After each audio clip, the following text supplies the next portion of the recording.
Imagine une planète presque identique à la nôtre. Des rivières qui serpentent sur des continents anciens. Des lacs, peut-être même des océans. Un ciel plus épais. Une chaleur suffisante pour que l'eau reste liquide. Maintenant imagine que tout cela disparaisse.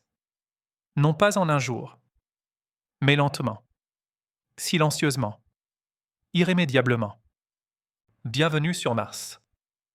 Avant d'aller plus loin, prends une seconde.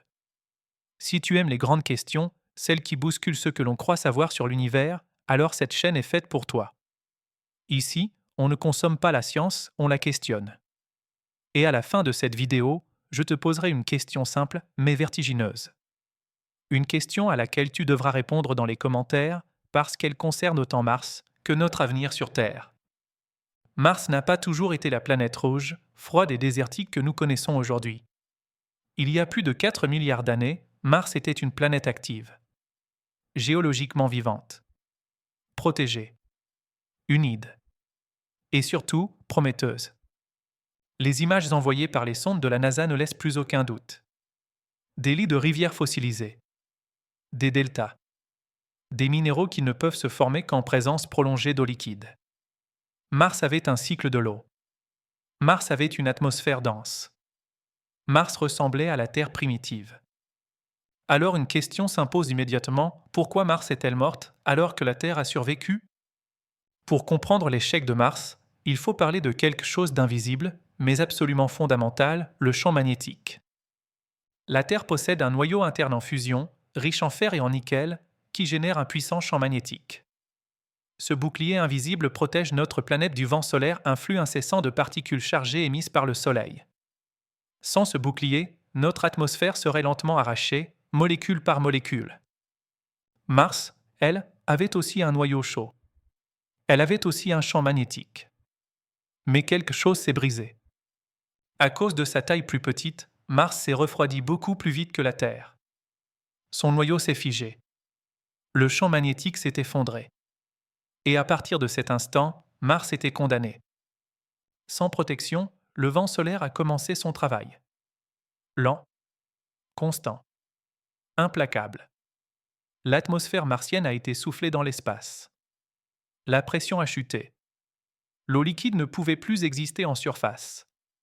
Les océans se sont évaporés ou se sont réfugiés sous terre. La planète s'est figée. Mars n'a pas explosé. Mars n'a pas brûlé. Mars est simplement morte par épuisement.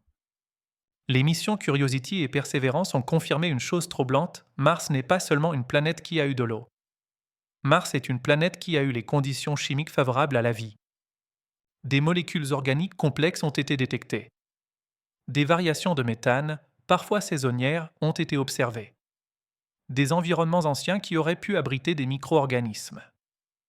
Alors posons la question que personne n'ose vraiment formuler, et si Mars avait abrité la vie avant la Terre? Certains scientifiques vont encore plus loin. Ils envisagent la possibilité que la vie soit apparue sur Mars, puis ait voyagé jusqu'à la Terre via des météorites lors du bombardement intense du jeune système solaire. Une hypothèse appelée panspermie. Mars ne serait alors pas seulement une planète morte. Elle serait notre ancêtre cosmique. Mais Mars nous raconte aussi une autre histoire. Une histoire inquiétante. Car la différence entre la Terre et Mars n'est pas une question de chance. C'est une question d'équilibre. La Terre est plus massive. Son noyau est encore actif. Son champ magnétique est toujours présent. Mais pour combien de temps? Mars est un avertissement gravé dans la roche. Une planète peut être habitable, puis cesser de l'être. Aujourd'hui, Mars est froide. Sa température moyenne avoisine les -63 degrés Celsius. Son atmosphère est 100 fois plus fine que celle de la Terre. L'eau liquide ne peut exister que fugacement, sous des conditions très particulières. Et pourtant, Mars n'a pas dit son dernier mot. Sous sa surface, il pourrait encore exister de l'eau liquide, maintenue par la pression et la chaleur résiduelle. Et là où il y a de l'eau, il y a une possibilité, aussi infime soit-elle, de vie. C'est pour cela que l'humanité regarde Mars avec obsession. Pas seulement pour y aller, mais pour comprendre. Terraformer Mars? Techniquement, aujourd'hui, c'est presque de la science-fiction. Il faudrait recréer un champ magnétique artificiel, réchauffer la planète, épaissir son atmosphère. Des projets existent sur le papier, mais à l'échelle humaine, Mars reste hostile. Et pourtant, Mars nous attire. Parce qu'elle est ce que la Terre aurait pu devenir. Ou ce que la Terre pourrait devenir si ses équilibres venaient à se rompre. Alors voici la question que je te pose. Une question simple, mais essentielle. Mars est-elle morte à cause de sa taille ou à cause du temps? La Terre suivra-t-elle un jour le même chemin? Dis-moi ce que tu en penses dans les commentaires. Et si tu veux continuer à explorer l'univers non pas comme un décor, mais comme un message à décrypter, alors abonne-toi. Parce que comprendre Mars, ce n'est pas regarder le passé d'une planète. C'est peut-être entrevoir le futur de la nôtre.